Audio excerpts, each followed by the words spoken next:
आज 5G के जमाने में तुमने सोचा कि 1G के टाइम पे मोबाइल फोन्स काम कैसे करते थे? देखो 1G बेसिकली किसके लिए होता था? ऑडियो कॉल्स के लिए, सिर्फ ऑडियो कॉल्स के लिए। तुम कोई एसएमएस नहीं भेज सकते, कोई इमेजेस नहीं भेज सकते थे, सिर्फ ऑडियो कॉल्स। काम कैसे करती थी वो बता। तुमने अपने मोबाइल फोन से नंबर डायल किया एंड देन तुमने कुछ बोलना स्टार्ट किया अपने बंदे को जिससे बात कर रहे हो। वो जो वॉइस है तुम्हारी वो कन्वर्ट होगी एनालॉग सिग्नल्स में, एंड वो जो एनालॉग सिग्नल्स है वो कहाँ जाएंगे? टावर के पास, जो भी तुम्हारा नियरेस्ट टावर होगा, जिसे बोलते हैं बेस स्टेशन। मोबाइल टावर देखे होंगे लगे हुए, उस टावर से एक लाइन बिछी होती है मोबाइल स्विच सेंटर की तरफ, वहां पे तुम्हारी आवाज जाती है। फिर सिक्योरिटी इशू बहुत होते थे बट ठीक है, एनालॉग सिग्नल्स वहां गए। वहां से अब डिसाइड होगा कि जो अगला बंदा है जिसको तुमने नंबर डायल किया है वो अगर सेम नेटवर्क में है तो डायरेक्टली कॉल उसके पास चली जाएगी, बट नहीं अगर सेम नेटवर्क में नहीं है या फिर लैंडलाइन में तो एक PSTN होता है, पब्लिक स्विच टेलीफोन नेटवर्क, तुम्हारी कॉल जाएगी वहां पे। वहां से फिर डिसाइड होगा अगर लैंडलाइन पे है तो तारों के थ्रू डायरेक्टली कॉल चली गई, बट अगर फिर से किसी और नेटवर्क पे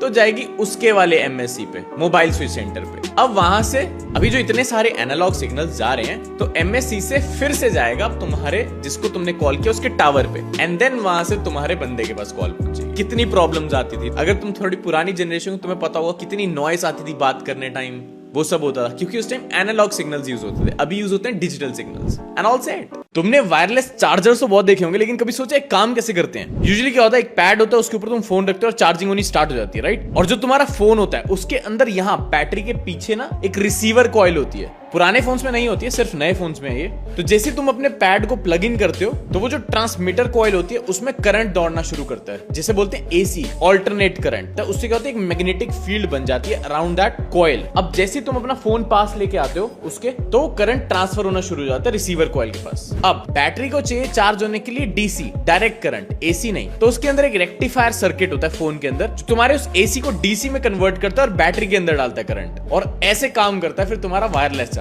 एंड ऑल सेट।